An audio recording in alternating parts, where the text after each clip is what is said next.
As we get ready for some more two-year-old action. Starting to slow down as far as the two-year-olds are concerned because a lot of them starting to make their way to the track now as we're getting ready for Indiana Sire Stakes, just 2 weeks away for the two-year-olds. So now prime time, down to just 9 baby races here this morning. Yeah, as you said, whittling it down and seeing these horses in the box. We were just talking about it. It's a well-supported box by the two-year-olds, so that's always good. And as these horsemen kind of map out their schedules for those two-year-olds, I know Indiana Sire Stakes action, as you said, just around the corner. And Jacob, it feels like once the two-year-old starts, you really don't look back, and it's all systems go. So looking forward to it, as you said. And I thought today it was kind of interesting. We see, a number of horses coming back for their second, maybe third qualifiers, but some coming back or some coming for their first qualifiers as well. And every horseman does it a little differently, and there are the right ones are there in October. So any way that we see these horses, like I said, it's a great season and it's an exciting time of year. Yeah, it's kind of a 3.5 month sprint for these two-year-olds here, getting ready for July, but you got to get all the way to October to be around when the big money's on the line. But I know we've got a great group of trainers here that do such a great job managing these two-year-olds, managing schedules. It works out nicely with Indiana Sire Stakes, where you got those 6 legs in the final. So you probably got at least 7 starts to look forward to. You can find a few more along the way with Indiana Sire Stakes eligible. So really interesting there with how that's going to work out as we look ahead to stake season for the two-year-olds. Yeah, and wanted to mention we promised Jamie McCumber would be on. She duty calls for her. She's got baseball games on baseball games, and so she was unable to join us. But we're still going to track down, like you said, the gang's all here. We see a number of great drivers and trainers busy, and so we'll try to track a few of them down and talk to them. So sorry to disappoint you. You got Jacob and I back at the helm today, but we'll try to get Jamie on, whether for an interview or during the pre-race show, because I know she's got a lot of great things to say, not only about two-year-olds, but about the sale and everything coming up. So we'll try to get her at another time as well. But plenty of familiar faces around the paddock today, as you said. Even though we're 3 or 4 weeks into it, still a lot of excitement. Everyone kind of huddled around the programs to see what's qualifying. And we're going to kick it off here with a two-year-old trotting event, Jacob. Yeah, and the first one on track, that's going to be I Can Hardly Wait from the Dare, the Bontrager Barn. This is an $11,000 yearling by last fall here in Indiana. Second foal from a Quite Easy mare. The Dam, she's a sister to a double millionaire over in Europe. A co-style over there made $2 million. So just a second foal from that mare, a full sister to her. Interesting breeding there. Quite Easy, not a name you see in the program all that often. But from that first crop of Temporal Hanover, and the fillies have looked so good so far from that first crop. Similar story for the two. This is a homebred daughter of Swan for All from the Hostetler barn. Very familiar family for Team Hostetler here. This is the mare's second foal. Lady Rapidash, she's an RC royalty mare, but she made 29,000 racing. Probably more importantly, she's a sister to the Great Cadabra. So familiar to the Hostetler family there, of course, campaigned that great stallion. So some pedigree here. Again, a 2-year-old filly by Swan for All, bred by Connie Hostetler. The 3, that's Picture Me and Prada, another daughter of Temporal Hanover. This is the first foal from a Cadabra mare that made $50,000. Sanadora Deo, $35,000 yearling by last fall from the Jeff Edwards barn. The 4 is Melinda Luhu. I thought this one was particularly interesting. She's a homebred as well, and I was kind of interesting. I didn't have enough time to kind of go in and dig and see where Brian Martin acquired this mare, but she made $255,000.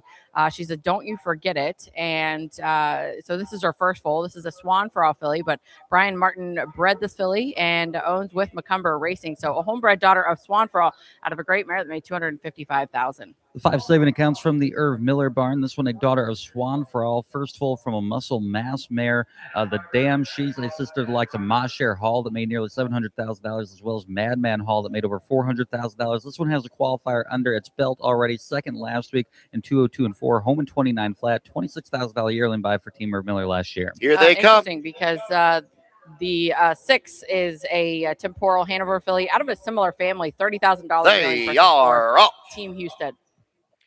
Good beginning for Melinda Luhu in the center. Down at the inside, I Can Hardly Wait. From the outside, Help on Divine. Then Madame Clicquot with Picture Me and Prada. Savings account is then got Shady Maple Delight to the outside, and Something Simple is the trailer. As the field goes on to that opening turn, the leader is Melinda Luhu. In front here, just over a length. Moving into second, clearly now Help on Divine. With the opening quarter, 31 and 3. After that, in third, I Can Hardly Wait. Madame Clicquot is in fourth. With Picture Me and Prada after that. Savings account is 6th, and then a length and a half to the trailing twosome, Shady Maple Delight and Something Simple. They're at the midway point of the backstretch, and the leader is Melinda Lou Who. Melinda Lou Who by a length.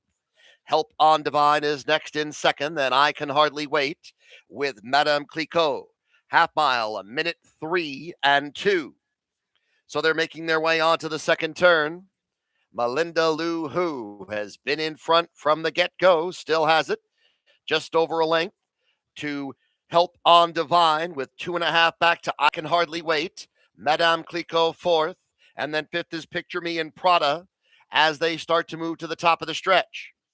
Melinda Lou Who is in front of Help on Divine with 3/4 now up in 1:34. Melinda Lou Who, Help on Divine. Madame Clicquot is up on the outside of I Can Hardly Wait. Also trying to close in here on the outside, Picture Me in Prada.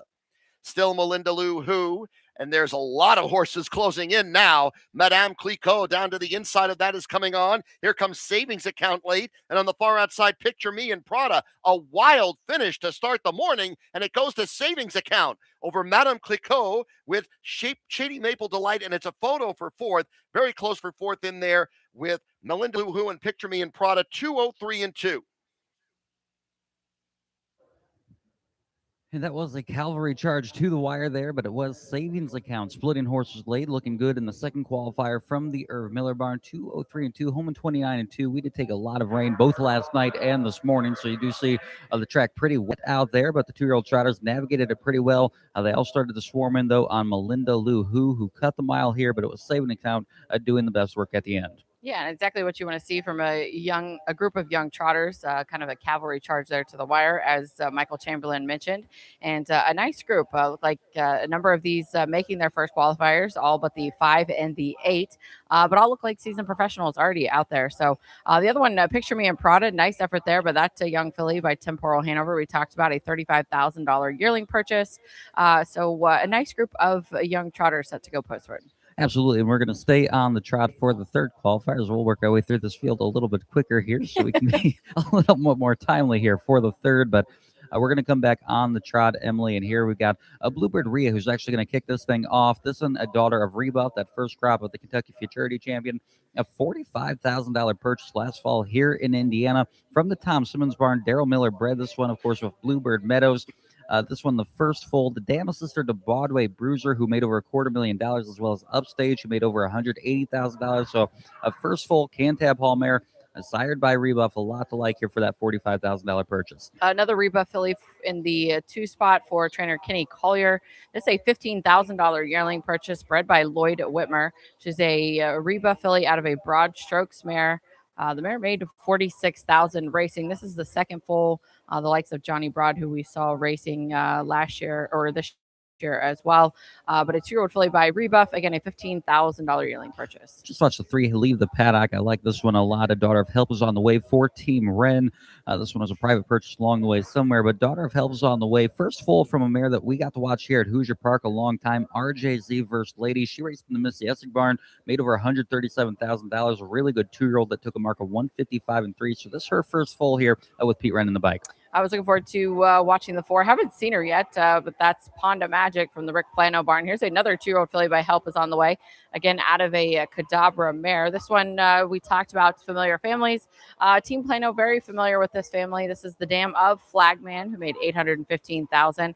They also had Ponda Bear, who made $63,000. She was a $20,000 yearling purchase bred by Pond Acres. Mare made $143,000 herself. There she goes out there with Rick Plano aboard. But again, sister to Flagman. Daughter of Rebuff from that ABC Garland mare, likes of Breckenridge, who's made just shy of $500,000, took a mark of 152 and 3, had a lot of success in Indiana Sire Stakes for Dan Scheller. So this is a family he knows well. Obviously bred this one. I'd love to see the homebred filly here from Post 5. The 6, The Life of a Showgirl from the Jeff Edwards barn. She was bred by Country Lane Standardbred, a $30,000 yearling purchase. She's a Temporal Hanover filly out of a Muscle Mass mare. This is her second foal. The first foal made it, trotted in 2:02 and 2. The dam, though, a sister to the great Celebrity Story, who made, of course, 690 some thousand. So some nice pedigree on this one. Again, a $30,000 yearling purchase for Jeff Edwards. Then the 7-1 I'm excited to get another look at here. This is Unburdened, daughter of Temporal Hanover from that great mare, a Muscle Baby Doll. She made just shy of $400,000 in this one. Of course, a half sister to the likes of Eugene the Genius that made just shy of $500,000. I know he's going to make his 4-year-old debut tonight here at Hoosier. Also, Muscle Dover, who made just shy of $300,000. So, Muscle Baby Doll, great mare on track. She's also been a great producer. This is a 6-figure buy, a last fall $100,000 yearling purchase for the Irv Miller barn. $100,000, as you said. And the 8, this 8-year-old colt by Swan for All. It was a $19,000 yearling purchase. So we'll look at the field of 8. They're all starting to make their way out there, and then they're going to head to the starting gate pretty promptly here for the 3rd. As we can note, Brandon Bates is in the bike here of the 1. Marcus Miller is in the 7. So it looks like everyone's going to have probably the driver they had listed in the bike here. I think the only one I haven't seen yet is Buff and Stroke. So we'll see if Kevin Lambright's aboard there. But another big field of 8, pretty big fields this morning for all the baby races, just condensing everything down a little bit. It looks like we've got 7 or 8 in just about all 9 of the baby races. Yeah, as you said, and 7 or 8 in each of them. And hopefully we see all of these horses supporting the box here at Hoosier Park. As you said, won't be long. I know we've seen some pretty impressive qualifiers and some pretty impressive races so far. And Jacob, we've talked about those first crop sires, and they certainly haven't disappointed. Looks like it's going to be another exciting Indiana Sire Stakes season. Yeah, looking forward to it. I know we had some 2-year-old condition races this past week here at Hoosier Park. I don't think it's a surprise to anyone that trainer Henry Graber Jr. looks like he's got a couple monsters that he unveiled. One of them was a good Swan for All colt that went down the road from post 9 earlier this week. Also had a really good filly as well. I just can't remember off the top of my head, but just always interesting to see kind of who comes out of the box really good, who's maybe just a little ahead of the game, and maybe they're going to get caught up to as the season goes long. Janae's, that's the name. You caught me. It's one of those things when I think of something, I cannot stop. I've done it a couple times too when we're handicapping. I think of a horse, and then I cannot go forward until I think of the horse's name. But yes, young 2-year-old trotting filly Janae. Watch her. She looked like a uber professional out there in just her first start of the season. Yeah, I think she's driving 58 or something along those lines. Big mile there. And again, that's a barn that kind of came out of the blue here in recent years, but man, they have continued to produce, of course, MM's Dream, Miracle Maven, that's now in the Ron Burke barn.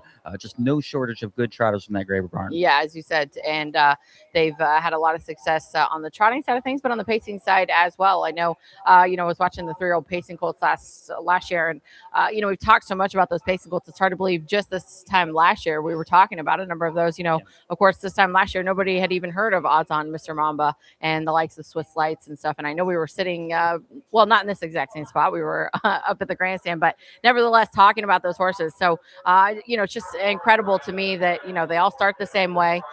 They end up separating themselves, just like we said. October comes, and as the season goes on, they start to separate themselves. And then 1 year later, they're a household name. So something really cool for the Indiana program. And hopefully we're sitting here doing the same thing for a horse that we're talking about this time next year. Yeah, it's been a lot of fun. And Swiss Lights is a really great example that I remember doing breakfast at the Hop last year and getting to see him in qualifiers. But he's a classic example of a horse you just got to watch mature. He showed that speed a lot last year, too. He'd just be a little rank at times, be a little bit hard to handle. It could be a bit of a handful, but he has continued to mature. And how about 148-4 in the slop last night, right down the road for Trace Teacher, Jeff Culfer?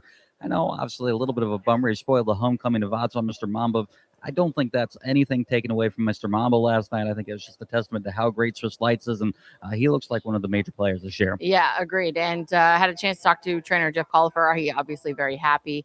Horse primarily staked to most everything here in the state of Indiana, so has plenty of opportunity to make some great money and do great things right here in his home state. Absolutely. So we're looking forward to the Glamour Boys staying on track here at Hoosier Park, as well as the 2-year-olds. And again, just about a week away from Indiana Sire Stakes action for the 2-year-olds. Once we get beyond this July 4th weekend here at Hoosier, that's always kind of the sign that it's time to get down and busy here with the 2-year-olds. And I think everyone kind of hoping that if you're dropping in the box this early in the year, hopefully you've got that first leg of Indiana Sire Stakes circles. Not something I've ever really had to worry about as an owner, but nonetheless, the people that are here this early, they do have that on the top of mind. Yeah, and the calendar, as you said, everyone has their own way of doing things, whether it be a couple qualifiers and going right into Sire Stakes. I know Roger Welch does that pretty customarily. I know it's probably on a case by case basis, but have a few qualifiers and then not afraid to jump right into sire stakes action. Other trainers like to have a few overnights under their belts, and I always think that's interesting. Had a chance to listen to Adam Bowden and Sean Languni from Diamond Creek, and they were talking about baby races and how you assess them. And I was thinking about that. We're looking at the Meadowlands and all of these places that are qualifying good horses, and it's just hard to believe that this time of year and so many horses go on and so many stakes programs and go on and do big things. Yeah, we've already seen a lot of horses from Breakfast at the Hob go down to Oak Grove and do a lot of good things. That's in right. Kentucky Sire Stakes. We saw Atlantic Ivy. I know Sharton's filly as well. She won down at Oak Grove in 154 and change in the Kentucky Sire Stakes program. As you see that dual eligibility starting to happen more and more, where the mares are stationed in Kentucky, but they're also dual eligible to the Indiana program as well. And that's been a lot of fun to kind of keep tabs on, as they have just all kinds of options for the 2-year-olds now. You don't have to just commit to one state. You can do multiple if you do have a horse capable of doing double duty. That's right. And we'll go ahead and shut up and give Michael Chamberlain plenty of time to call this third race. Again, a nice field of trotters set to go to the gate. And we do have one driver change here in race 3 with Atlee Bender driving number 2, Buff and Stroke. Otherwise, the others are all driven by those listed in the program as they now are turning into the stretch.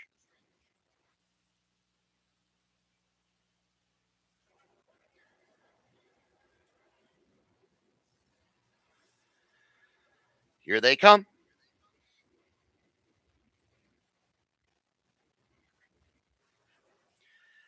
They are off. A breaker before the start was the Life of a Showgirl. The Life of a Showgirl went off stride shortly before the start.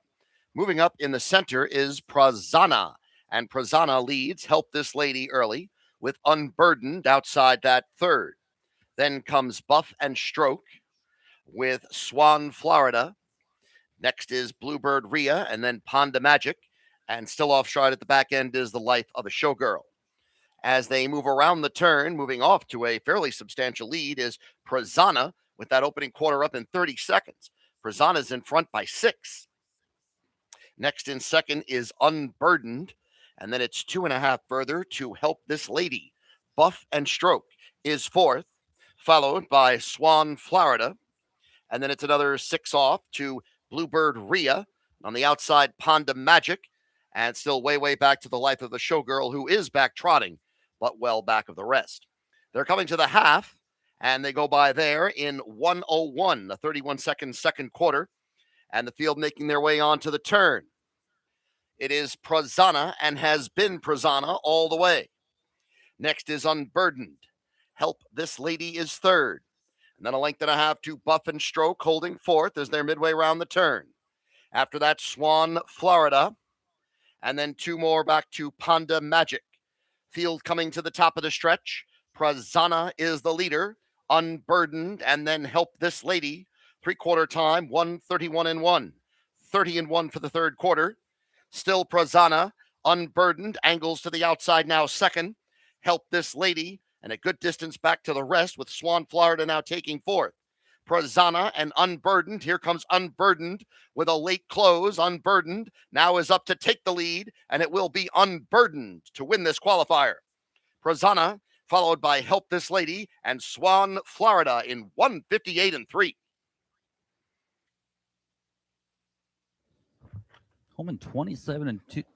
Who on the clock here? Unburdened, going to be even better last quarter for him after she raced out of the pocket. Really good effort there by Prazana, who laid down the fractions, cut the mile here for Dan Scheller. This is another case where the two that went 1-2, of course, going to be their second qualifier. So they all already had a qualifier under their belt, but Unburdened 1:58-3, massive qualifier here. Big step forward from qualifier 1 to qualifier 2, as she's shown a lot of ability from the Irv Miller barn. She has, and we were talking a little bit while they were going to the gate, plenty of 2-year-old speed in this family. Of course, Eugene the Genius, don't need to talk about his success on the track as a 2-year-old or his success on the track. But I think that's what's so interesting maybe about this family.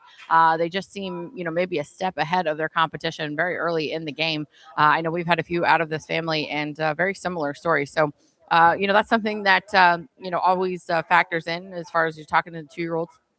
And this one by Temporal Hanover, I think that's equally as interesting as well. But Team Herb Miller looks like they're on their way to Indiana Sire Stakes action. As you said, she looked like much a professional out there. Absolutely. And you talk about Eugene the Genius, so good at 2. I think pretty much ran the table in Indiana Sire 6-2. I think one of his only defeats came to Maryland and the Peter Houghton when I think he finished 3rd behind him. And I came back good at 3. I think was runner-up in the super final behind On to Norway last year when Dexter Dunn was on the bike. So maybe just got caught up to a little bit, something to keep an eye on with that family. But man, certainly 2-year-old speed. I know when you go to yearling sales, you'll love to see that because you've got a good opportunity when a family has a tendency to produce that 2-year-old speed to make your money back quickly. Yeah, and like you said, make your money back quickly. And I know that's a category that we always factor in is 2-year-old speed. If a horse, to the contrary, does not have 2-year-old speed, it's a bit of a black mark there. So something certainly to keep interesting. And, I think maybe as we progress this breakfast with the babies, I think that's something to get the breeders on here and talk about what they're looking at when they're selecting these mares. I think maybe that's sometimes just as interesting for me as we're going back and looking at these mares. The breeders, they do such a good job of digging these ones out. I know we'll get into it a little bit later, maybe even the next race, but there's a sister to Bulldog Hanover, and the way that they're able to kind of find these pedigrees, find these mares, and maybe what they're particularly looking for when they're looking for a productive broodmare, whether it be conformation or pedigree or kind of that flashy style pedigree. So it's something certainly, it's one of the factors, as we said, as we talk about 2-year-olds. That's something we talk a lot about, the breeders really stepping up their game in the state of Indiana. It's something that I've been really surprised by every time we do this and I start digging into the pedigree. It's just the number of first foals That's right. we get. It just seems like they're going, digging out a lot of these flashy mares, whether it be a Chapter 7 mare, Cadabra mare, Muscle Mass mare. They're not necessarily looking for maybe a lot of race speed out of those mares, but you're looking for that first-time producer with some good broodmare stallion breeding behind them. And it's been paying dividends in a big way. It's not quite what it was, 10, 15, 20 years ago where we just saw the same mares in the state producing year after year. You still get a few of them, but otherwise the breeders really going out and digging out that new blood. Yeah, and like we talked about, I believe we talked about it. You just mentioned the Country Legacy and the likes, Country Lane Standardbreds. We talked about the broodmare band that they have and the success that they are seeing. I saw Country Plunge from Plunge Blue Chip, 55 and change out at the Meadowlands. So they're being rewarded as well, reaching in and grabbing that blue-blooded pedigree, and it's showing up on the track. Yeah, that's a great breeder we're fortunate to have here in Indiana because Wind just picked up in the paddock. It certainly has. They turned the fans on. But yeah, Country Lane Standardbreds absolutely spared no expense when it comes to getting those quality mares, and that's been paying dividends for them. I know they're fairly new as far as what you're seeing here in the state, but you're seeing that Country pop up a lot like you are Bluebird and a lot of those other names we've seen in the Indiana program for a long, long time. Speaking of that, one of those names you see a lot of, Ponda, and we've got a Ponda in the 4th race. We got a field of trotters. Looks like 1, 2, 3, and 4. Coming back for their 2nd and 3rd qualifier. We've got 3 first-time starters here. One of those second times is the one Gabby Valentine. Yeah, and this one from the Jacob Graber barn. Lawayne Miller slated to be in the bike here from the rail. Daughter of Don't Let 'Em from a DeJarmbro mare. First foal from a mare that made $52,000. This was a $7,000 yearling by one qualifier, as I said, a good to the top of the stretch, and then maybe jumped it off when switching gears there, but will be the second time behind the gate here for Gabby Valentine. And we talk about one of those names. We said Ponda. There's 2 of those in here, and to talk about those mares, one of those is this one right here. This is a 2-year-old filly by Temporal Hanover out of the mare, A Perfect Crystal. She in Muscle Hill. And the dam is a sister to A Perfect Annie, who made $512,000. A Perfect Yankee, $583,000. So plenty of maternal pedigree here. Again, the dam is a Muscle Hill sister to A Perfect Annie. This is a young filly by Temporal Hanover. As we said, she was a $47,000 yearling purchase. She's a sister to Ponda Jewel, who we saw from Team Wren. Trotted in 54 and change. She showed she had plenty of speed. Not sure if it was soundness or what type of issues she had, but I know she was very lightly raced. Ponda Jewel, $42,000 made for that filly. And then the 3 Ice Cream on the way. Daryl Bontrager trains and drives this Daughter of Help is on the way. A $7,000 yearling purchase last fall here in the state of Indiana. 3rd foal from a Swan for All mare that's produced like the Sweetie Hill. She made $50,000, took a mark of 154 and 1. Another Ponda in here is the 4 Ponda Avenue. This one from the Tom Simmons barn. Here's a 2-year-old gelding. It was a $15,000 yearling purchase. The dam made $320,000. This is her fourth foal, rather. She's had Ponda Swan, who made just under $50,000, but here's her 4th foal. Again, a $15,000 yearling purchase for Tom Simmons, 2nd qualifier for the son of Temporal Hanover. In the 5 within range, I will say I did see Allie Bender go out on the 2, so going to anticipate we're going to get maybe Marcus Miller aboard here, the 5 within range from the Irv Miller barn. This is an Ohio bred gelding by In Range. Second foal from a dam that made over $250,000. Time out signature. First foal hasn't done much, but a Dewey Cheatham and Hal mare that made $253,000. Took a mark of 154 and 1. The In Ranges have been so good over in Ohio, and this was a $67,000 yearling buy at the Ohio Select Yearling Sale, and can confirm Marcus Miller will be in the bike here on the 5 within range. The 6, What a Quest. We've talked about this Colts by What a Swan. He's a homebred through and through for John Bernard, who, of course, campaigned What a Swan and the damn Westling Quest, who was a world champion, made $518,000. She had man of many missions. This one, Jacob, if you remember last year, we were talking about this young colt. Didn't show maybe a whole lot in his first qualifier. Came back. Looked like he was well on his way to put up a very nice 59 2-minute effort, and just maybe made an inexperienced break late in the lane. Either got tired or just simply, had his mind made up. But he made a break. Still trotted in 2:03 and 1, so it was an improved effort. But I'm really looking forward to watching the Colts again tonight, or today rather. It'll be his third qualifier for Luis Quevedo, Trace Dietrich aboard. But again, pedigree on this one through and through. He's out of a world champion dam Westland Quest. And then the 7, I don't know if I've seen this one go out yet, but this one is. Mike Hollenbach is driving. Okay, good deal there with Mike Hollenbach in the bike. He also owns the scaling by Temporal Hanover, $8,000 yearling buy. This one, the first foal from a Father Patrick mare, Luscious Laverne. The dam, she's a sister to the likes of Blueberry, who made just shy of $200,000. And always good to see Mike Hollenbach in the bike. I know I was always prominent when I was growing up on the fair circuit. I know doing some good work down at Oak Grove. I believe in their race office down there, but still doing some double duty, coming back here to Hoosier Park and hopping in the bike. Yeah, once that gets in, the blood gets into you, I don't think that it really gets out. And like you said, Mike Hollenbach, plenty of success in the state of Indiana with young horses and conditioned horses as well. So he's got a Temporal Hanover here out of a Father Patrick mare. Yeah, and I think Mike's maybe been Kevin Mack's protege down at Oak Grove, kind of learning the tools with the trade down there in the race office. You can't learn from much better than Kevin Mack. I know, obviously, someone we know well here in the Indiana program. He was involved in a lot of ways. I know, called the fairs pretty much the entire time I was growing up on the fair circuit. Right. So great announcer, great race secretary. Kevin Mack, kind of a jack of all trades. Yeah, and a great friend as well. And I think he's calling the Kentucky Fairs. I briefly tuned into the Lebanon County Fair in Kentucky yesterday, and I thought I heard Kevin Mack on the microphone. So as you said, kind of a jack of all trades. He'd probably say master of none, but I think he's the master of many, and like I said, a great friend as well. So again, a nice group set to go postward here for this young trotting group. And I think this one's interesting, Jacob, because we see a little bit of everything, which we've seen, maybe through the Breakfast with the Babies, as far as homebreds versus horses that we've seen in the sale. And that's something that, in the state of Indiana, we maybe don't see a lot of homebreds. I don't think we have any, huge homebred breeders or people that have a big breeding operation.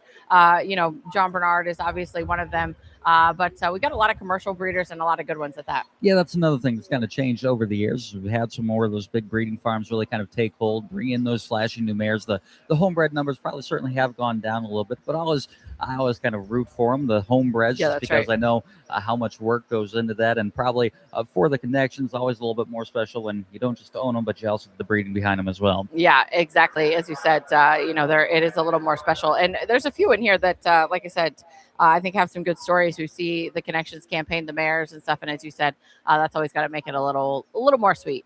So you see the field for this fourth qualifier starting to ease their way behind the starting gate, get that nice little tutorial before they pick up speed around the last turn and get kind of the full experience from there. But they are lining up. I have not seen the one yet, Gabby Valentine, but we'll let Michael Chamberlain confirm that either way as we send it up to him. And we do have a scratch of the one, Gabby Valentine, in this fourth qualifier this morning. Marcus Miller will drive within range, with the field now working their way around the turn.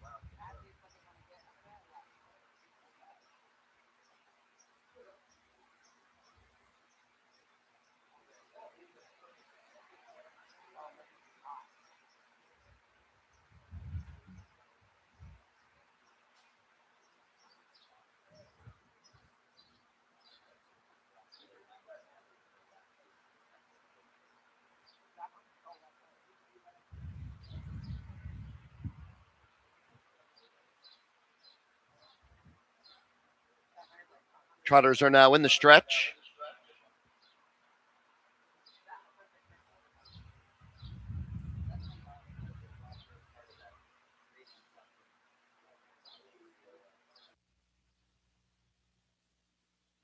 They are off. What a Quest is off to a good start, and to the inside, Ponda Crystal. Within range moves up, and within range now takes second from Ponda Crystal. I Scream on the way with Ponda Avenue. Coerced is the early trailer, with the field going on to the turn, and What a Quest has opened up a 4-length lead.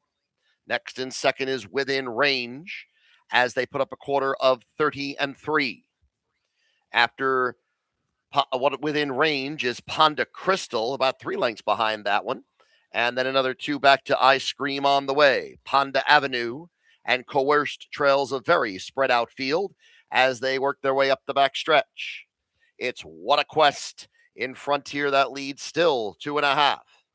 Within Range is second by 3. Then Ponda Crystal third, a gap of 5 back to I Scream on the way. Then it's Ponda Avenue and still 5 more to Coerced. The half was 101 as they go on to the second turn.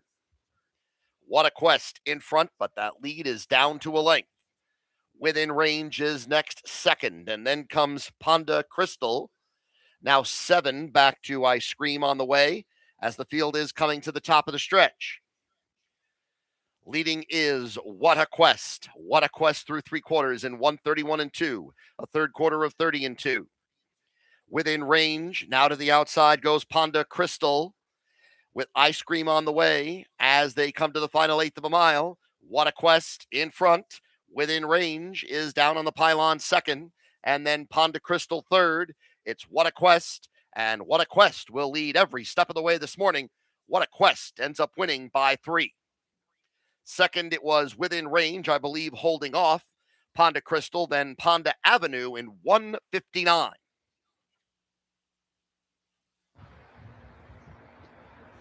Home in 27-3. What a Quest. Gonna mind his manners today here for Trace Tetrick. And again, this that son of What a Swan. Really like the way this one goes. Obviously so quick out of the gate there from post 6, but just covers a ton of ground. Makes it look pretty easy there as he gets over the ground. Yeah, exactly what we were talking about, Jacob. The first couple qualifiers, first qualifier, you think, okay, not sure what to make of him. He did trot home in 27 and change.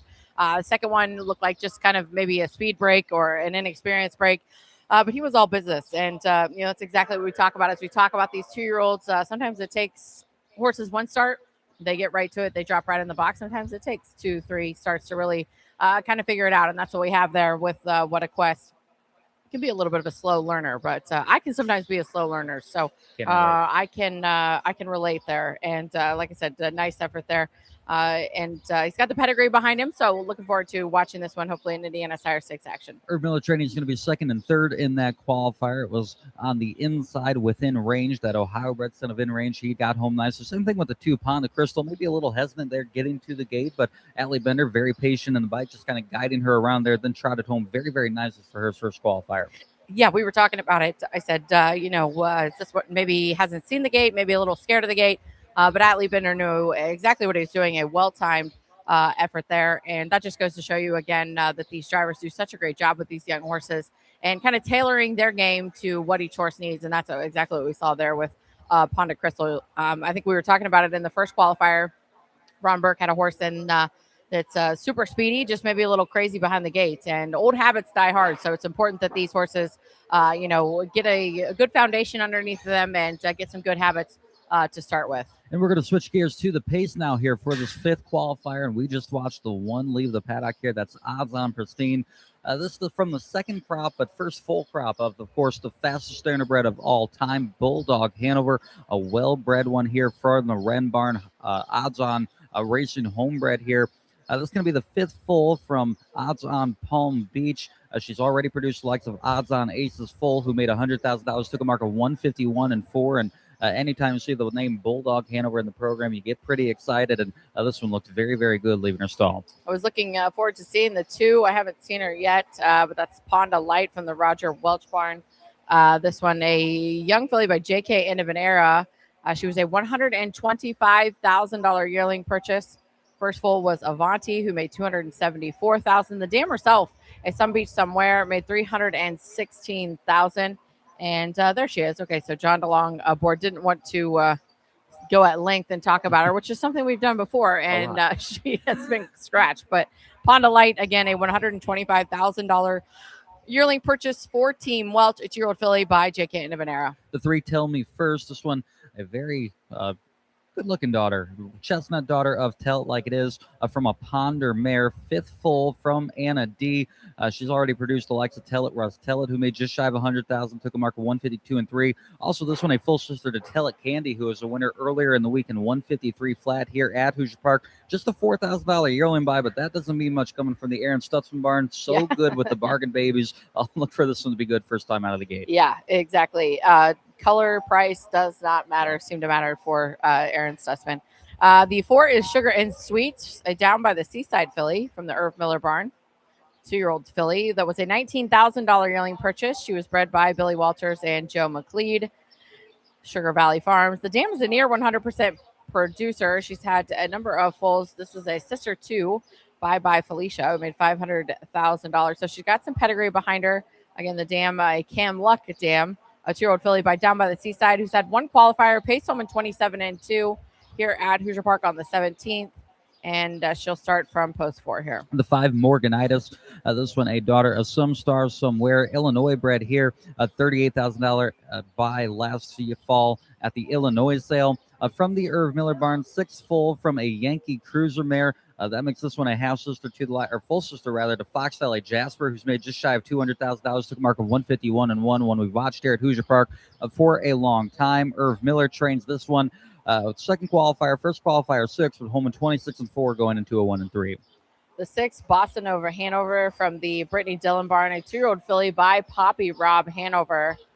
This one is out of a Dragon Again mare, who is a sister to Bulldog Hanover. We were talking about that a little earlier. The dam is a sister to Bulldog Hanover. She was a $45,000 yearling purchase. This is her second foal. This young filly, a sister to Harper, who made $174,000. It took a mark of 151. The 7 Barred Down from the Amy Husted barn. Kyle Husted going to do the driving, $10,000 yearling buy last fall. Daughter of Tell It Like It Is from a really good mare here. JK Music of the Night. She made over $300,000 on track, but she's also produced the likes of Surreal Ideal, who has a mark of 147 and 2, made over $600,000. So this one, Bar Down, a half sister to Surreal Ideal. Yeah, nice pedigree here. We see a little bit of everything, as we said. We see some Indiana horses here, Bulldog Hanover, Down by the Seaside, some Star Somewhere. So we've got a nice mixed bag in this 5th race. And it looks like 3 of them coming back for their second qualifiers. The other 4 making their first time starts. Yeah, and I know on the pacing side of things, we don't really have that first crop stallion this year, so it's a lot of the usual names that we've grown so accustomed to the last 10, 15 years here at Hoosier Park. JK and Manera, Tell It Like It Is. We don't have a Rockin' Image in this one, but again, those have been kind of the big 3 on the pacing side. Been very, very dominant. I think a lot of trainers kind of have their preference of which stallion, but you usually can't go wrong with any one of the 3. Yeah, exactly. As you said, when you go down to the yearling sale, I feel like, and it will be interesting to talk. We'll try to get a couple trainers again. Obviously some trainers maybe have their preferences when it comes to JK, Rockin' Image, or Tell. I think it goes without saying Alva Miller, Tell It Like It Is, and a few of them. But for the most part, as you said, you get a good individual, maybe a first foal out of a good mare, and you take those 3 stallions, and I think any trainer would be happy to come home with one of those. Alvin Miller took the late double last night with Sons of Tell It Like It Is, MM's Bud in the open, and Tell Me About It, getting the job done in the finale. How cool is that, too? We're talking about odds on Mr. Mom with Swiss Lights, the good 3-year-olds, 2-year-olds here in the morning. Tell Me About It, Little Rocket Man. Same thing as always for about the last decade. Those 2 getting the job done on a Friday night. Yeah, I was going to say, I thought that was pretty cool. I looked up the results and saw Tell Me About It and Little Rocket Man still winning on the same night, maybe not racing each other, but just goes to the testament of the Indiana program. And like we talk about being ready early, but that's what I think, maybe is equally as impressive for the Indiana program, is that not only do they produce good horses, great horses that can go on and do great things, but they produce, steady horses that can race for a long time and do good things for a really long time, like Little Rocket Man. Yeah, I want to get your thoughts, too. I know you're going to the yearling sales every fall, usually with a pacer in mind. Do you kind of have a preference as to what stallion you're looking for? That's a good question. Like I said, and I think everybody, you probably ask 5 different people, get 4 different answers. But I tend to obviously tell. I think they look a little racier to me. They're a little more my style. I guess, as you'd say, when you look from a confirmation standpoint, they're a little racier looking.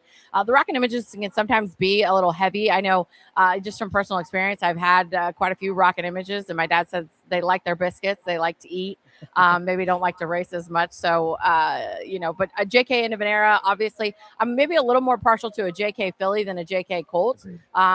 Interestingly enough, I have one of each right now. I've got a JK Colt and a JK Philly. So maybe ask me in a month how I feel about the JKs. But nevertheless, like I said, just from a personal preference, I would probably lean more towards a Tell than a Rockin' Image, and probably then JK. Yeah, I'm in agreement there. And I think that the Tells just have such good attitudes. I think they like their job. I know they can be a little bit funny, a little bit goofy at times. And they have soundness issues. Some of them have some soundness issues. But yeah, like you said, maybe a little more compact than the Rockin' Images and the JK and the Nares, but just always seem to look good out on the racetrack, good racing. The JK is so big. He was so big out on the racetrack, but when you get a good one, man, they just look the part. I know Roger Welch has a couple good ones. Can't touch these, and I Can't Touch Me There, the 3-year-old from that family that raced so good earlier in this week, and they are just mammoths on the racetrack, but they cover so much ground.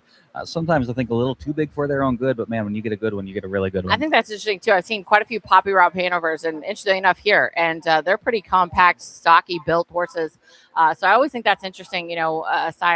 And as we're talking about sires, Tell It Like It Is, I've seen more Chestnut Tell It Like It Is this year than I have in a number of years, whether that be I've just seen more make it to the races or what have you. But I've seen quite a few Chestnut Tell It Like It Is this year. Moving in line here for the 5th, then we're going to take our break. We'll find a trainer that we can chat with during the break here after the 5th as we cut this baby racing session in half. But they're moving in the line as we'll send it up to Michael Chamberlain.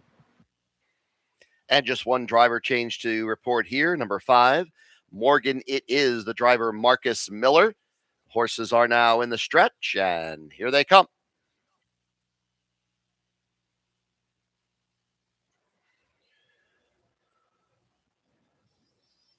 They are up.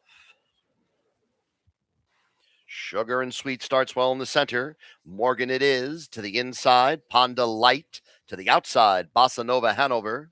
And then 5th is Odds On Pristine. Tell Me First. And the trailer early on, Bar Down. Field moving on to the turn. And Ponda Light comes through now to take over. It's Ponda Light in front as they move around that first turn. Next is Morgan It Is. Then Bossa Nova Hanover as they post a first quarter of 30-2. Racing 4th is Sugar and Sweet. Then it's 2 lengths to Odds On Pristine, followed by Tell Me First. Bar Down is the trailer as they make their way up the back stretch. In front is Ponda Light. Ponda Light has it just a length. Next is Morgan It Is. And then after that, 3rd, Bossa Nova Hanover. Sugar and Sweet is 4th as they now hit the half in 59-2, 29 seconds, second quarter. To the second turn, Ponda Light is the leader. Next comes Morgan It Is, racing second with Bossa Nova Hanover, and then Sugar and Sweet going off stride. Sugar and Sweet went on a break there, going around the turn. Also a momentary bobble from Tell Me First as they make their way to the top of the stretch. The leader still Ponda Light with 3/4 now up in 128. Morgan It Is second with Bossa Nova Hanover third. And then after that, Odds On Pristine. Here in the final 1/8 of a mile, Ponda Light on the outside, Morgan It Is. And these two are going to settle it. Ponda Light on the inside, Morgan It Is on the outside. Ponda Light still there, just over a length. And it will be Ponda Light to win. Morgan It Is finished second. Odds On Pristine third. And Bossa Nova Hanover fourth. 155.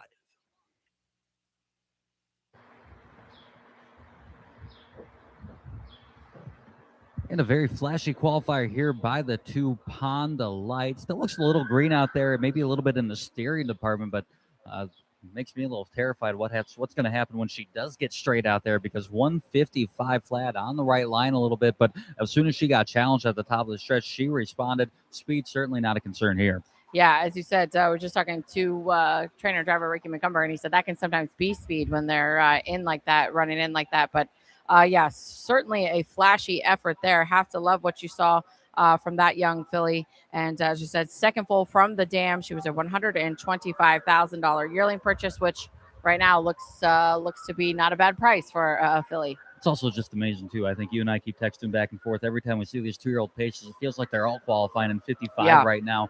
Maybe it's just a little faster than we're accustomed to, but they are ready to go out of the gate. And it's really the speed you have to go with a 2-year-old pacer right now. It's just kind of a sign of the times. 55 pretty much standard now for the first qualifying. Yeah, I know that. Like you said, there's been a couple times where I've had to stop myself from texting you because I'm like, oh, that's not that impressive. But anymore, as you said, and the speed badges, as you said, that we've seen, and the speed badges that they have to go is just simply incredible.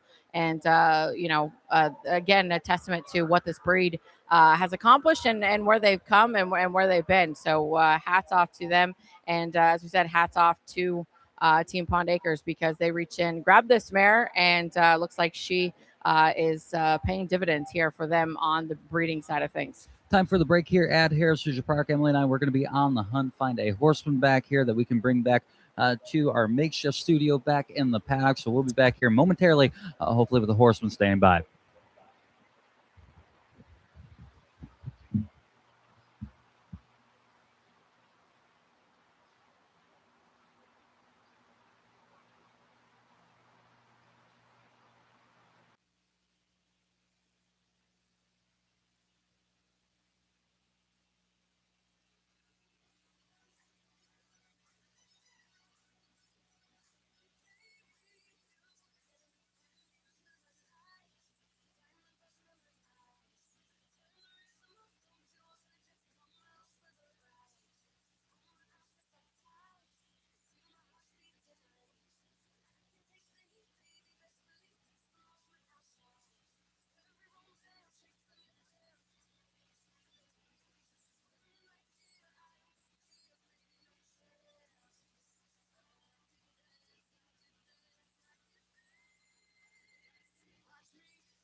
Sixth race field, the sixth race qualifier.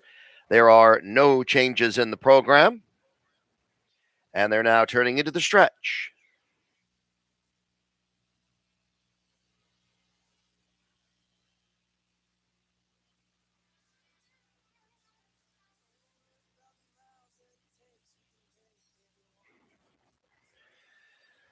Here they come. They are off. Right out for the lead, Fauvet Hanover. On the outside, Chansey Luker. And Fantastic moves up too. Skyway Sapphire is fourth. And then Sweet Image, Lions Cartier. And the trailer, Good Walk Spoiled. They go on to the turn. And the leader, Chansey Luker. Chansey Luker in front has just over a length as they go past the quarter in 28 and 3. Fantastic is second. Fauvet Hanover next in third. And then after that is Skyway Sapphire. 3 further lengths away to Sweet Image. And 2.5 more to the trailing twosome, Lions Cartier and Good Walk Spoiled. Midway up the backstretch, in front is Chansey Luker. Chansey Luker in front. In the pocket, second, Fantastic. And then Fauvet Hanover is third as they come to the half. Going by there in 58 and 2. Moving on to the second turn. Chansey Luker in front. Next is Fantastic. Fauvet Hanover, then followed by Skyway Sapphire with the field going on to the second turn. Next is Sweet Image with Lions Cartier. Good Walk Spoiled is seventh and last as they now come to the top of the stretch. Chansey Luker in front of Fantastic. Fauvet Hanover is third through 3/4 in 128. They're in the stretch, and it's Chansey Luker in front. Fantastic with an opening at the inside to try to come through, and then Fauvet Hanover. These three have left the rest well behind. It's Chansey Luker, Fantastic trying to rally up the inside, and then Fauvet Hanover, Chansey Luker, and Fantastic. Their noses apart coming to the finish. Chansey Luker, Fantastic, too close to call. Might have been Fantastic on the inside. Chansey Luker was game all the way, and then Fauvet Hanover third in 154 and 3.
back in action here at Harris Hoosier Park as we do continue with the 2-year-old action. I know with Emily, the 7th race getting ready to head out onto the track. But before we get there, how about the 6th race qualifier bang bang finish between two very nice fillies?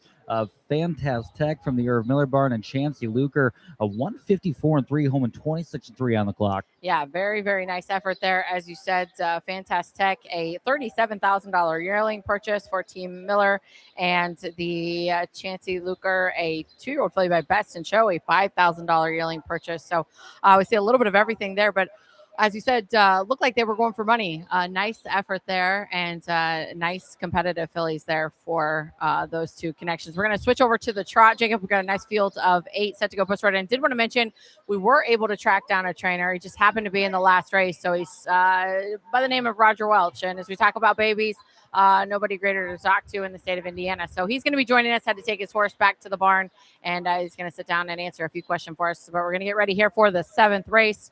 A field of 8. Yeah, and kicking this field off is the one I'm in my prime from the Jared Finn barn. He's going to do the driving as well. Son from that first crop of Temporal Hanover. This is the 6th foal from a Dream Vacation mare, the ringside Lauren. She made $300,000 on the track. She's also produced 10 count who made over $30,000. This is going to be the 2nd qualifier from the Finn barn. Just jumped it off in the 1st. The 2 is Fox Valley Blast. This is a Southwind Chrome from the Tom Simmons barn, a $27,000 yearling purchase bred by Fox Valley Standardbreds. This is the dam has made $111,000. She's had the likes of Explosion, who made $471,000. So some pedigree behind this one.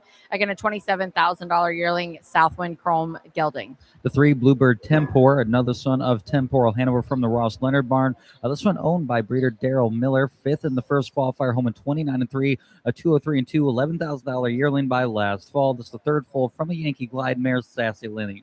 The 4 is Ant-Man from the Aaron Stutzman barn, a 2-year-old colt by Temporal Hanover. Out of the Muscle Mass mare, Emily Antoinette. She was a $9,000 yearling purchase for James Miller. The first foal from the dam made $18,000. This is her 2nd foal. Again, a Temporal Hanover colt. He's had 2 qualifiers, and his last made a break behind the gate, so going to look for a solid effort here. The 5 Good at Midnight. This is an Ohio bred son of In Range from the Irv Miller barn. $67,000 yearling by last fall at the Ohio Select yearling sale. This one, the 2nd foal from a Briarwood Bell. She made $50,000. 3rd in the first qualifier, home in 28-2 behind Royal Rebuff.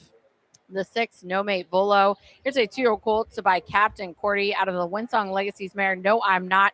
He was a $77,000 yearling purchase bred by Kentuckiana Farms and Jorgen Yar. The dam is a near 100% producer.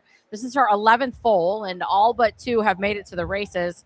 This colt, a sister to the likes of Nixie Volo, who made $326,000. Boom Volo, $220,000, and Stella Volo, $151,000. So plenty of pedigree here. Again, a Captain Corey, $77,000 yearling, Jeff Edwards trains. And the 7 that's going to be turning pages, the son of Don't Let 'Em Hear, out of a Chapter 7 mare, Chapin Core. This is the 3rd foal from that mare. This one did qualify last week at Springfield. They're coming now here to Hoosier Park for the first time. This one's going to be a homebred for owner Donald Longfellow. The 8 is L Perfect Credit from the Kevin Miller barn. Is a credit creation. And he was bred by Elmer Kaufman out of Illinois. 2nd foal of the mare, who made $114,000. Had one out at the fair, Newton County Fair. Finished 4th.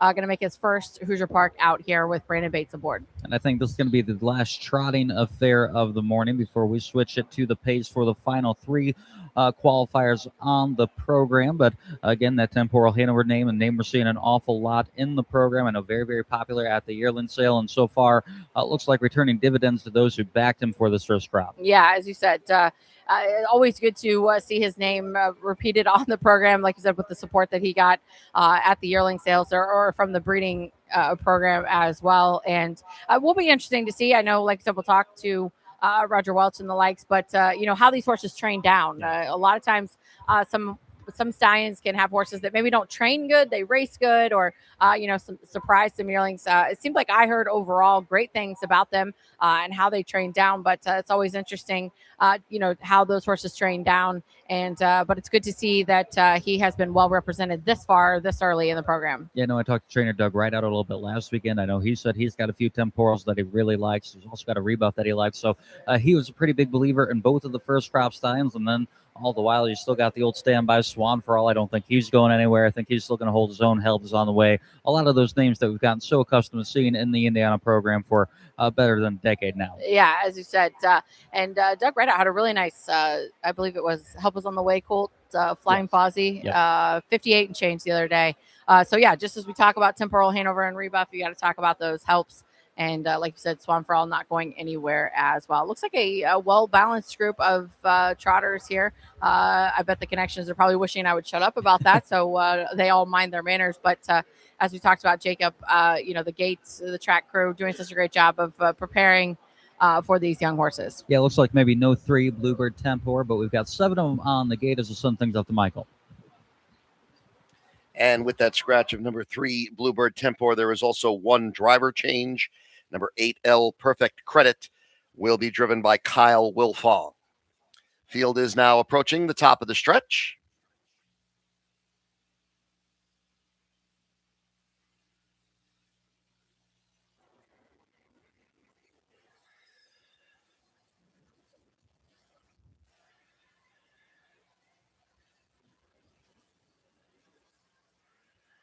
Here they come.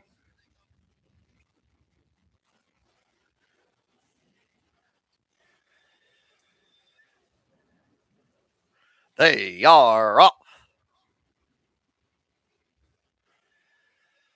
In the center, No Mate Bolo, Good at Midnight. At the inside, Fox Valley Blast, I'm in my prime. And from the outside, L Perfect Credit. The 2 trailers early on are Ant-Man and Turning Pages as they now make their way on to the first turn. No Mate Volo has gone off stride. No Mate Volo off stride, entering that first turn. They come past the quarter in 30 and 4. Onto the backstretch they go with Good at Midnight up top. Next is Ill Perfect Credit, and then it's 2 to Fox Valley Blast. 2.5 further to I'm in my prime. Then Ant-Man is followed by Turning Pages, and No Mate Volo after that break is now the trailer. They are approaching the half-mile mark with Good at Midnight in front. Good at Midnight has it just over a length, and now moving to the outside is El Perfect Credit, and El Perfect Credit comes on to take the lead as they go past the half in 1:02 and 2. El Perfect Credit has now taken over, going on to the turn. After that is Good at Midnight. And then next third, Fox Valley Blast. There's a half a dozen lengths off to Ant-Man, who is racing fourth. Then fifth is Turning Pages with No Mate Volo. And well back to I'm in my prime as they come to the top of the stretch. El Perfect Credit off the turn, 3/4, 132 and 1. Angling to the outside, Good at Midnight to try and re-rally. And Good at Midnight has retaken the lead. El Perfect Credit is next in second, and now also moving in between and coming past is Fox Valley Blast.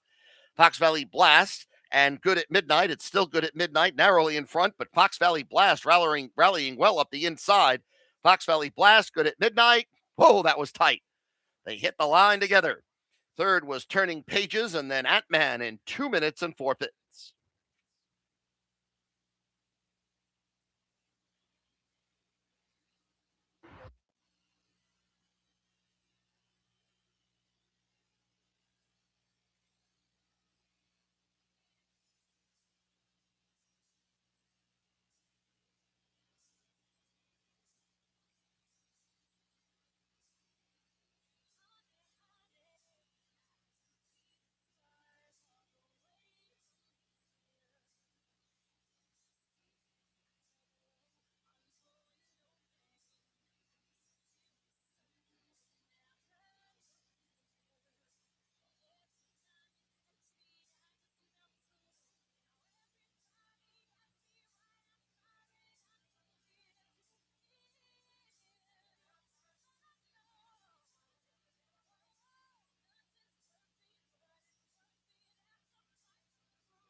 And we are staying by live in the Harris Hoosier Park paddock, joined by Roger Welch, who's having a good morning here so far for baby race. It's been a good couple mornings for the Roger Welch barn. I know, Roger, we'll go into it a little deeper, big picture wise, what you're going to be talking about as far as 2-year-olds are concerned.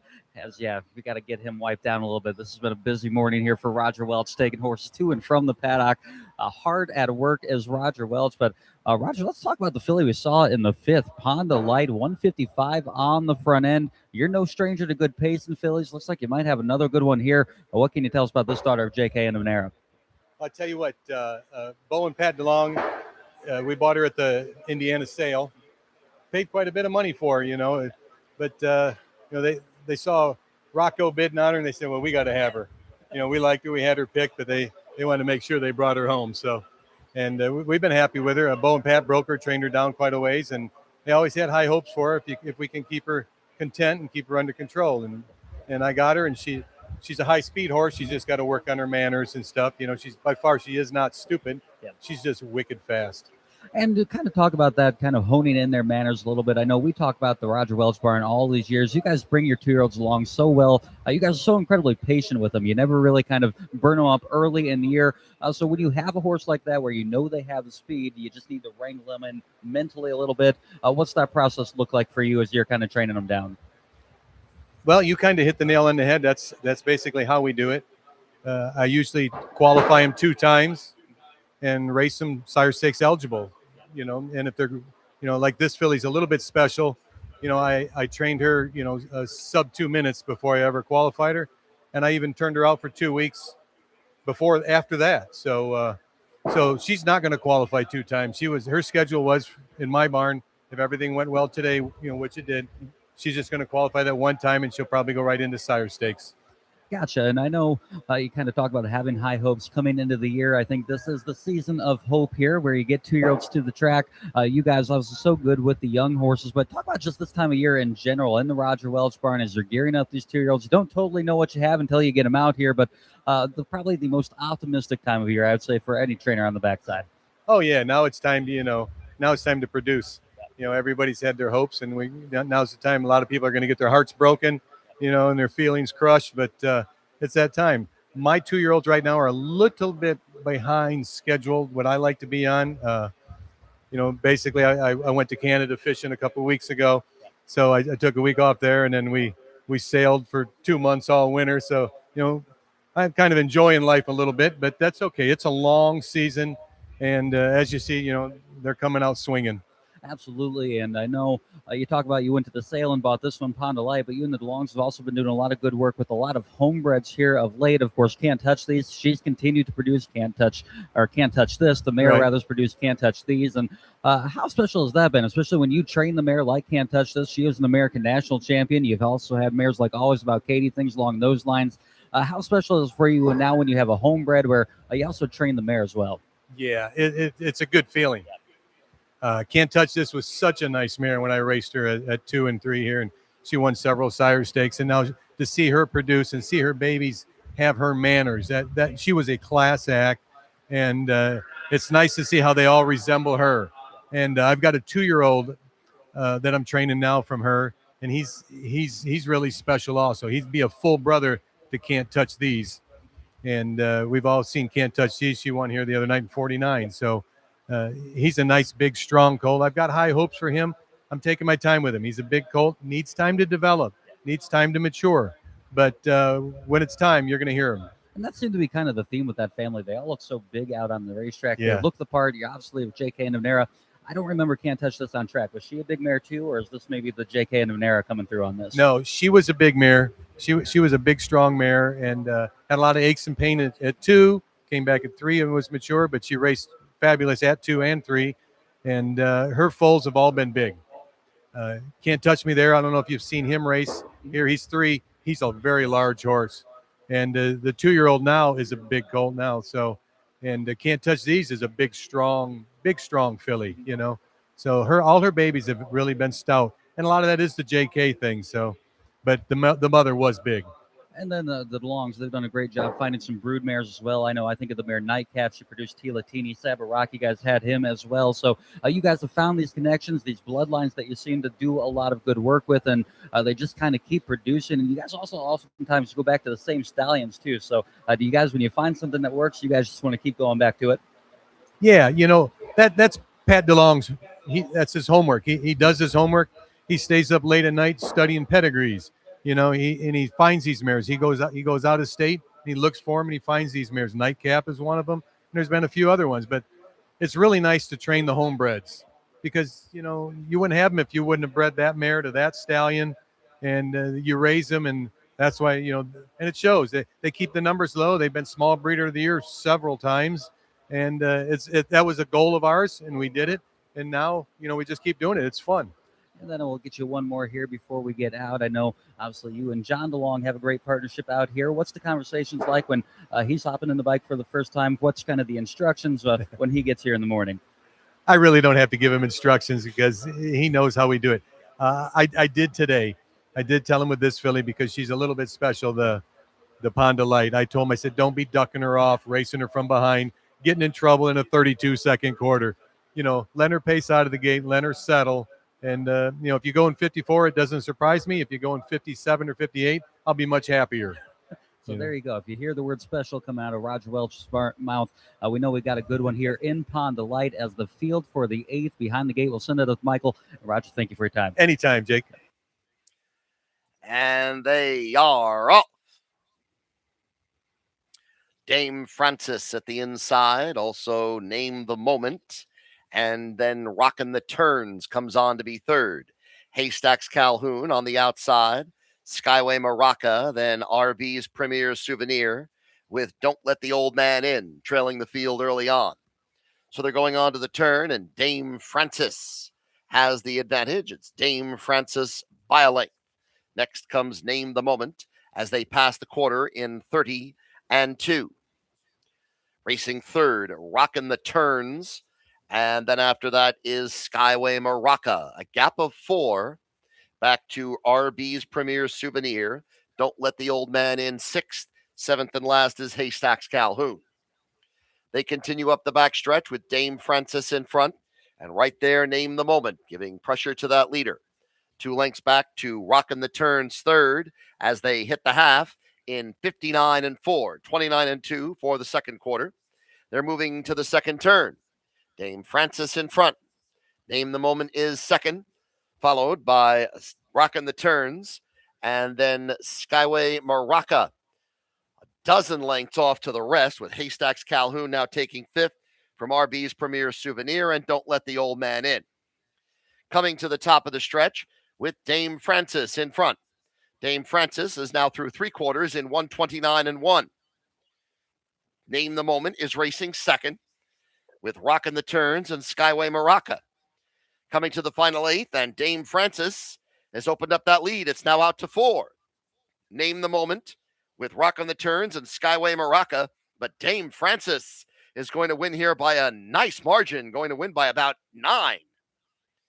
Name the Moment does hold second over Rockin' the Turns, then Skyway Maraca, 155-1, a 26-second final quarter there. Wow.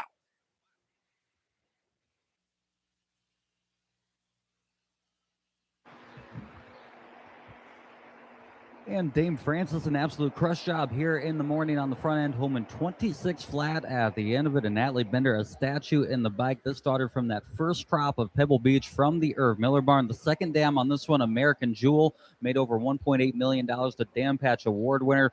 So the dam, this one, a half sister to Odds on Platinum, the stakes winner. So good family on this one. And boy, did she look good out on the track. I know I can't totally remember where Pebble Beach stood this first year. Kentucky. So something to keep in mind there is Dame Francis looks very good in the morning. Yeah, as you said, Tim, we've heard a lot of good things about them. I know I saw down at Oak Grove, we were talking about the young 2-year-olds, 51 and change for a Ronnie Gillespie 2-year-old colt or filly, I believe. Don't quote me on that. Nevertheless, it was a Pebble Beach. So yeah, hearing good things. And just as we talk about Jacob being ready early, again, want to thank Roger Welch for taking the time. Always a good time, always an entertaining interview, and taking the time to join us. But talking about horses being ready and taking their time, it looks like Pebble Beach is one of those that is throwing some early maturity at these young horses. Yeah, you put me in the firing line there. I Roger did. Welch will keep us honest more than absolutely anyone back here. But like you said, so great to talk to him and some great insight. I there. put you in the firing line. Not only did I set you up for that, but then we've got the squad behind you with John DeLong and a number of folks commentating on the side. So yeah, you held your own there. Always proud of you there. But again, I want to thank Roger for taking the time and walking us through that. I think he probably could have anchored the show. And just as I would, I know you probably had 100 more questions that you'd like to ask him. Yeah, he just said he wants the Jay Hochstar treatment where he comes up to the studio one of these nights. I would be more than happy to turn the mic over to Roger Welch. He could just have my job for a night. And like I said, I don't think there needs to be too much airspace otherwise once you get Roger Welch going. I think we should set him up with Gabe because he should certainly put Gabe in the hot seat a time or two. He's always good for those, right? And like he was saying, he'll text you, why'd you pick this horse? He always keeps you on your toes. So you got to love it. Keeps you honest. But we're getting ready for the 9th race here, Jacob, as we talked about, another field of Pacers, a field of 8 set to go postward. Yeah, we've got the one that's brutally frank, John DeLong driving for Mike Roth. This is a son of Tell Like It Is, $8,500 yearling buy in Illinois last fall.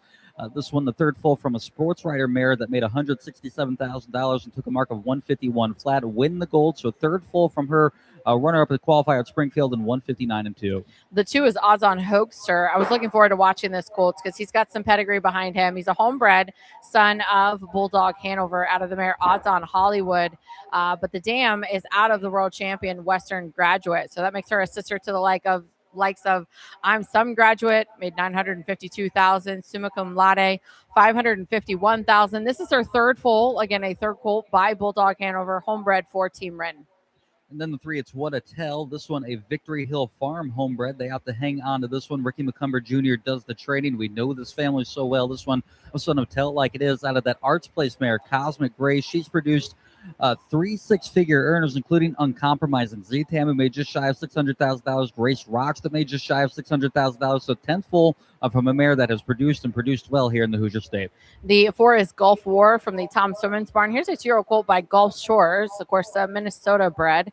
Captain Treacherous, out of a Captain Treacherous mare. This is her third full. The second dam on the page, Billy Blue Chip, who made $602,000. This colt qualified once at Springfield, finished third.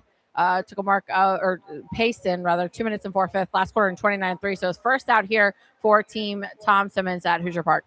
Yeah, I haven't seen the 5 yet from the logo. I think Kyle Wolfong's on the bike here of the 7 wagon train going out. So we'll see you from the logo. Is Indigo. 2 starts on the fair circuit, but this one would be the 4th full from Feel Like Dancing, a Sky Dancer Hanover mare. This one is son of Captain Cameo. The mare she's produced, Fredneck, that made $100,000, and she made $200,000 on track. Did Dancing Sky Dancer. Should the 5 from the logo make an appearance this morning? The 6 is Fox Valley Kravitz from the Kevin Miller barn. A 2-year-old gutting by Some Star Somewhere out of the mare Podge's Lady, the Pandarosa mare who made $414,000. She's produced the likes of AJ Morelli, $270,000, and Bam Bam, who we see racing. I believe last night he was in here at Hoosier Park for Team Irv Miller. But this one, a 2-year-old gutting by Some Star Somewhere, who's bred by Fox Valley Standardbreds, was an $18,000 yearling purchase. The 7 is Wagon Train. This one, a Brittany Dillon homebred Ohio side son of Western fame. 1 qualifier under his belt, paced home in 26-4 last week here at Hoosier. Kyle Wolfong again in the bike. This one, the 5th full from a Sun Beach Somewhere dam. And the second dam on this one is LD's Vel, who made just shy of $700,000, took a mark of 150-2. The 8 is Lahaina Memory from the Irv Miller barn. Here's a 2-year-old colt by JK Innavanera out of the Always a Virgin mare Odds on Algorithm. Watching him go out the door now. Atlee Bender aboard. This is the first full of the mare. She made $100,000 herself. It took a mark of 151-4. Irv Miller trains first out for this colt by JK Innavanera. Absolutely. So there is a look at the field of 8 for this penultimate qualifier of the morning. Still 1 to go here in the finale for this session of baby races, but a good field of 8. I know we said it all day long, just a good blend, a little bit of everything here. And one thing we know for sure, they are absolutely flying home this morning. The last quarters have been vicious. It's a pretty still day. It's not like it's really wind aided or anything like that. They have just been ready to roll, especially on the pacing side of things. Yeah, it looks like we had a little bit of a holdup because they're all going out the barn now. And it looks like the 6 we talked about, Fox Valley Kravitz, Brandon Bates aboard there, but still haven't seen the 5. I know that's the one we were looking for, so I'm not sure if he's out there. But nevertheless, as you said, the track, we have had quite a bit of rain, and the weather can't really make up its mind if it wants to be hot or cool or rain or what. So it's a little bit humid, but as you said, they're absolutely flying home, and it's great to see out on the track. And we saw a little bit of gapping in that last qualifier, a little bit of discrepancy from the first group to the second group, but each group paced home. And as we talked about, Jacob, if there's one thing you got to do at Hoosier Park, that's got to be you got to pace to the house with the long quarter-mile stretch, and we've seen quite a bit of that today. Yeah, and the drivers do such a good job of kind of teaching them that, where we're just going to take it easy on them for 3 quarters and let them pace home. That's the number one thing all the trainers back here are looking for, is just want to make sure they're pacing right through the wire, and they've certainly done so far. That's also the tricky part. You mentioned being a little bit gapped out when you throw into a qualifier this early in the year. You never quite know what you're going to be in up against. So if you're looking for maybe a 58 mile and you run into a 54 buzzsaw, it can just be a little bit tricky. You don't want to get your bridle jerked off and maybe kill your confidence early, but it's just kind of the chance to take here when you throw into qualifiers. I thought that was interesting.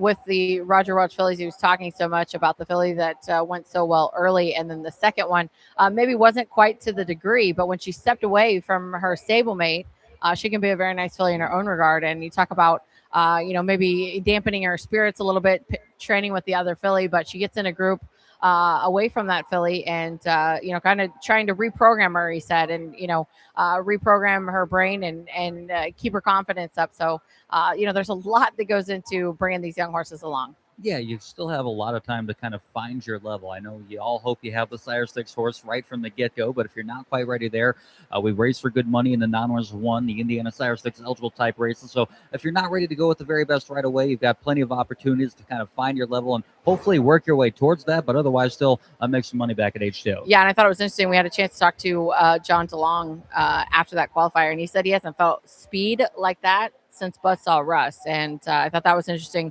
He mentioned about Buzzsaw Russ just being such an incredible 2-year-old. Obviously, he's been a great racehorse, but what sticks out in John DeLong's mind, right? He's won a lot of races with Buzzsaw Russ, but he talked about what an incredible 2-year-old Buzzsaw Russ was. And he compared Ponda Light to that. He said he hasn't seen or felt that kind of speed since her.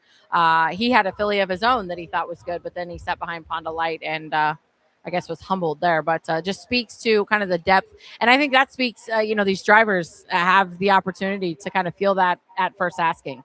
Yeah, and I think everything we've heard from both John and Roger Welch has led me to believe that I'm going to be firing away healthily, supporting that filly at the wedding windows when she lines up in Indiana Sire Stakes for the first time. That's what Roger said, just one qualifier for her because she is just kind of that special. They don't want to get her in trouble in the morning, so she's going to be pointed right towards Indiana Sire Stakes. And yeah, when you hear that from John DeLong, when you hear the word special from Roger Welch's mouth, we're probably looking at something really, really good. Yeah, exactly. Well, the 9th race is lined up behind. As we said, we've got a nice field of 8. Looks like 5 of these have had a qualifier. The 2 odds-on Hoaxer and the 8 Lahaina Memory going to make their first outs here and first trips behind the gate. Yeah, it looks like no 1, no 5 as we send it out to Michael Chamberlain.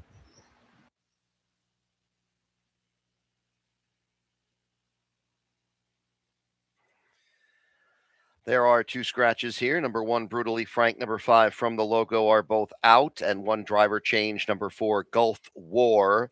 Marcus Miller will drive. Field is now on the second turn and making their way around to the stretch.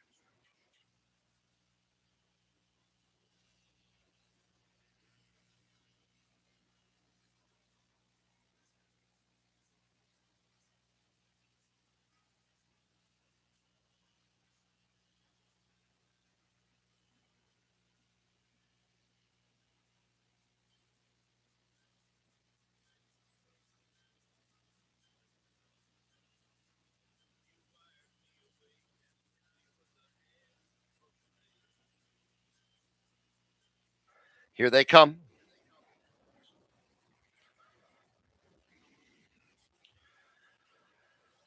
They are off. Right out for the lead, Wagon Train. At the inside, it's Odds on Hoaxer, then What a Tell, Gulf War with Fox Valley Kravitz, and Lahaina Memory is the early trailer. They move to the turn. Wagon Train is the leader. Odds on Hoaxer races next in second. And then third, What a Tell, as they now hit the quarter, going by there in 31-2. Wagon Train in front by 2 lengths.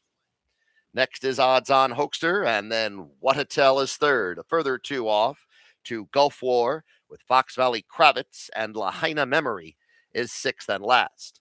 Midway point of the backstretch, Wagon Train took the lead at the start and still has it, in front of length and 3/4. Odds On Hoaxer and What a Tell, followed by Gulf War fourth, and then Fox Valley Kravitz with Lahaina Memory, the trailer, the half, 102. Moving on to the second turn, Wagon Train, a length and a half. Odds On Hoaxer is trying to get closer to that leader. What a Tell, and then Gulf War with Fox Valley Kravitz and Lahaina Memory. As they now come to the top of the stretch, it's still Wagon Train. Wagon Train with 3/4 up in 132-2, 30-2 third quarter. Wagon Train in front. Odds On Hoaxer moves up on the outside and moves by. Odds On Hoaxer now takes the lead. Third behind that pair is What a Tell, and then Fox Valley Kravitz up on the outside. But Odds On Hoaxer is in front in deep stretch, and Odds On Hoaxer is the winner. Second, it's close with Wagon Train and What a Tell, then Fox Valley Kravitz, 158-3. Odds On Hoaxer, a pocket rocket winner here in the 9th qualifier, home in 26-1 on the clock. And boy, he looked a lot like a stallion there. The last eighth of a mile, he just floats on air, and that was just about as effortless as it gets. Pete Wren, not a single movement there in the stretch. Yeah, as you said, he's got some pedigree behind him as well. I thought, like you said, looked like a Bulldog Hanover. And as we talked about, the family of Western graduate. So he's got pedigree for days. And like you said, first out, home in 26 and change. Exactly what you want to see from a young pacing colt. So we've got one to go here for Breakfast at the Hop. Again, our fourth and final installment of Breakfast at the Hop, as we appreciate everyone who's tuned in over the course of the month and everyone who sat down with us over the course of this month. It's been cool to be back in the paddock. I get access to some people that we won't have access to otherwise. Yeah, and as you said, it's an exciting time of year, so I want to thank everybody for tuning in, and of course those folks that took time to talk to us, because just like we've been talking about, everybody has a different way of doing things, and I always think it's so interesting to hear different strategies and different ways to I don't know if it's maybe a proper way to say it, but there's more than one way to skin a cat. There's more than one way to train a horse, and that's what we've seen. And it's always good to hear those kind of stories. And like we said, it's a long and a short way to October. And I know there'll be 12 Indiana Sire Stakes champions in the winner's circle. Maybe will or won't remember how they got started in the qualifiers, but it all comes down to that. And there's no greater feeling than standing in the winner's circle with a Sire Stakes champion. So that's what everyone does it for. And hopefully we watch some of those back here with Breakfast with the Babies. Yeah, I know it's a short couple months on track, but really this is a year-long process to get here, from last October at the yearling sales when you're buying these horses, breaking them in the fall, and then it's kind of nonstop from there, from the 2-year-olds training down, learning how to be actual racehorses. So I know it feels quick as the summer kind of flashes by, but for all these folks back here on the backside, this has been a long time coming just to get here. It really has. And like we talked about, I think a few of the early weeks, it was a long winter. I want to give a shout out to all those folks that put in the weeks and time with these horses. And, you look back on it, like you said, it is a long, arduous process to get a horse to the races. And hopefully many of these folks will be rewarded on the racetrack as we get ready to head into Indiana Sire Stakes season. Yeah, and just a few news and notes elsewhere as we get ready to really head into the meat of our season. Do want to remind everyone, as the summer rolls on here at Hoosier, we've got a family fun Saturday tonight. We've got Honey Hill Farms Petting Zoo in the front paddock, Cook and Bell performing live, and then we come back next Saturday, big 4th of July as always. We have fireworks after live racing. I know Race Marketing proud to put that show on. A lot goes into that one, so we look forward to that next Saturday. And then we're not too far away, Emily, from Dam Patch Night here at Hoosier Park. And then really we get into the nitty-gritty of all our big events, as we are so backloaded in our racing schedule. Yeah, we really are. It's kind of no stopping now, right? I think you've got maybe one more week of breathing room, and then you're all systems to go. But yeah, I want to give a shout out to the Hoosier Park crew. Like you said, that one is not happy and has not been happy. The fireworks program, always a great spot for the community. And if you haven't been out to Hoosier Park for the fireworks, I encourage you to do so because it's a great night. We got a great show of live racing, and then you stick around and watch some fireworks as well. So shout out to the Hoosier Park crew for still putting those fireworks on because I know it's something that the community absolutely enjoys. And we'll be here. My kids will be here. Actually, I haven't decided if my kids are staying up for fireworks or not, but TBD on that. But we will be here nevertheless. Absolutely looking forward to that. Also looking forward to this final baby race of the morning as we've got a good group of 7 scheduled to make an appearance this morning. The one being Odds on Stingray. This is a family that needs absolutely no introduction. This one, a full brother, of course, to the Dam Patch champion from just a few years ago, Ponda Warrior, son of Rockin' Image out of that great mare, Sweet and Sinful. She made just shy of 400,000 on track, and she has continued to produce. Ponda Warrior, Ponda Executive, Ponda Ferrari. They have just all been the real deal once they get to the racetrack. Excited to see this one, a $75,000 yearling by last fall. The two watched him walk out of the paddock, a beautiful son of J.K. Indivenera from the Tabby DeLong barn. He was a $15,000 yearling purchase out of that mare Play for Pay. She was an Indiana Sire Stakes winner. Tell It Like It Is mare. This is her second foal. She made $327,000. So this is her second foal. He's had a qualifier, pace home at 27-1. Again, a second out here for Team DeLong. Number 3, Racing Riggs. Brandon Bates driving for Tom Simmons, son of Captain Midnight. First full out of a Yankee Cruiser mare that made $33,000, a $7,000 yearling by last fall in Illinois. Going to be the second qualifier after finished 4th at Springfield in the morning, paced in 2:03 and change. The 4 is Leon the Lion, a J.K. Indivenera son, $9,000 yearling. He's had a pair of outs, Springfield and at the fair, so he's 1 for 1 in his young career. Sam made $224,000. First full was Rock Vodka, made $110,000. So that's her second full. Yeah, I can confirm that Marcus Miller going to be the driver on the 3, Racing Riggs, as he just left the paddock to our right. So I think Brandon Bates is going to be on the 7 in here. But the 5, Hit 'em Where They Ain't. Atlee Bender, Irv Miller going to team up with this son of Best in Show. This one, a private purchase somewhere along the line. But the 4th full from an Always a Virgin mare, always the first time. She made $73,000. And then she's also produced El Jute, who we've seen here in the Irv Miller barn, a race just this week against Indiana Sire Stakes eligibles. Qualified once last week, 56-2, home in 26-4, and a good third-place effort. The 6 is JN Lucky Monster, a 2-year-old gelding by J.K. Indivenera out of the Sun Beach somewhere, Kissimmee Beach. This is her second foal. First foal was Cowboy Show, pace of 152-2, made $34,000. Team Brittany Dillon here. This horse finished 3rd in a qualifier in his last out, pace in 58, last quarter in 28-4.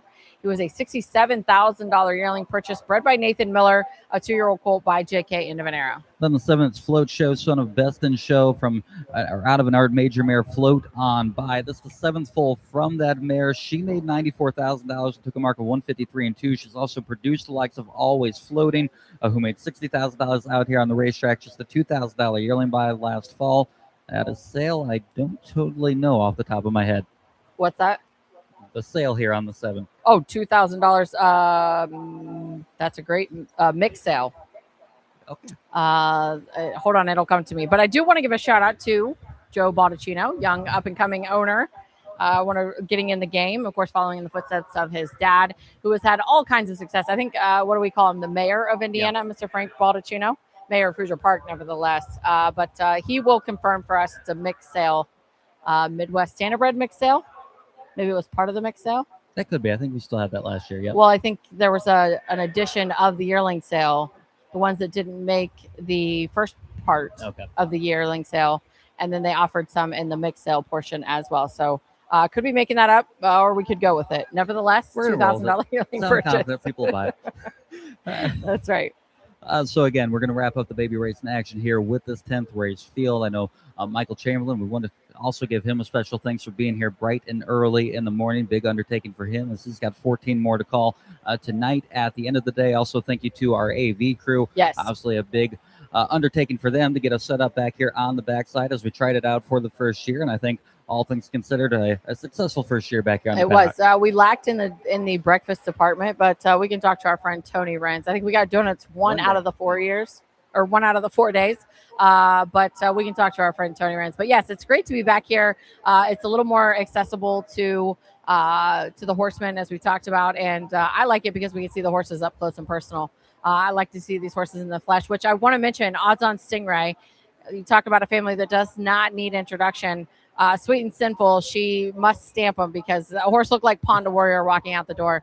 Just a beautiful specimen. This one by Rocket Image, but a very nice looking colt for Team Ren there.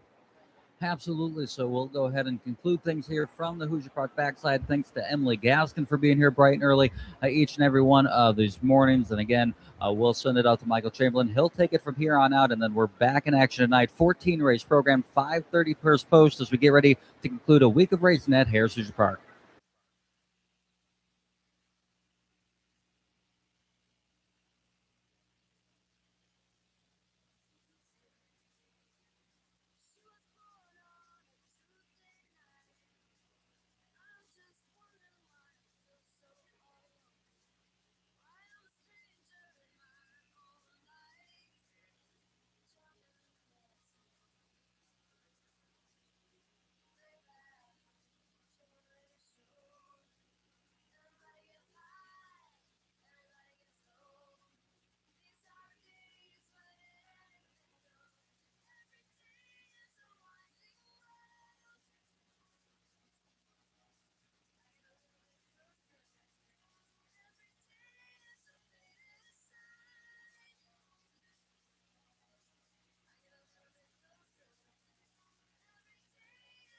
Our last qualifier of the morning.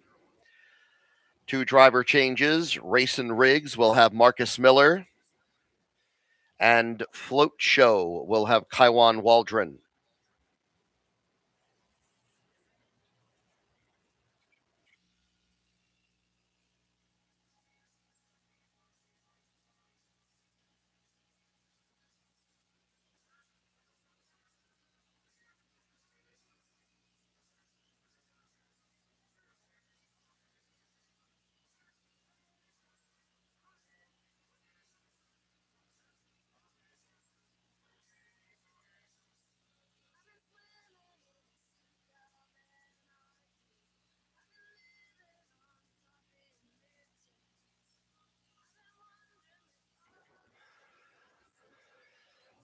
Horses are now entering the stretch.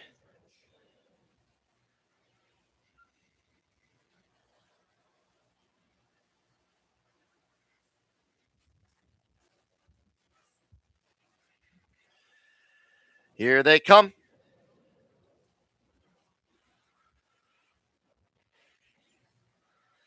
They are off. Leaving well, hit them where they ain't. Then it's JK Star, Odds on Stingray with Racing Riggs. Another 2 back to Leon the Lion. Then Float Show and JN Lucky Monster is last early on. As they go on to the turn, hit them where they ain't in front. Hit them where they ain't has it just over a length to JK Star. Then Racing Riggs. They pass the quarter in 31 seconds. 3 lengths behind Racing Riggs is Odds on Stingray, and that gap is now getting larger as Odds on Stingray goes off stride. Odds on Stingray went on a break, so now the distance between the first 3 and the next 3 is about 7 lengths. Moving up the back stretch, hit them where they ain't, still the leader. Hit them where they ain't in front of JK Star. Racing Riggs is next, third, and then there's 4 further lengths away to Leon the Lion. Half mile, 1 minute and 3/5. 29-3 for that second quarter. Leon the Lion has gotten closer to that top trio, and they're still about 5 lengths off to Float Show and JN Lucky Monster. So as they move around the turn, hit them where they ain't has been in front every step of the way. JK Star is second with Racing Riggs and Leon the Lion. They are coming to the top of the stretch. Hit them where they ain't, posting 3 quarters in 1:29-3. A third quarter of 29 seconds. Hit them where they ain't in front. JK Star is second. Then Leon the Lion outside of Racing Riggs. Inside the final 8th, and hit them where they ain't. Pulling away. Hit them where they ain't in front by 5. Now 6. Hit them where they ain't is going to be a big winner here as we wrap up the morning. Hit them where they ain't in 156 and 2. Close for second, J.K. Starr, Leon the Lion, then Racing Riggs was fourth.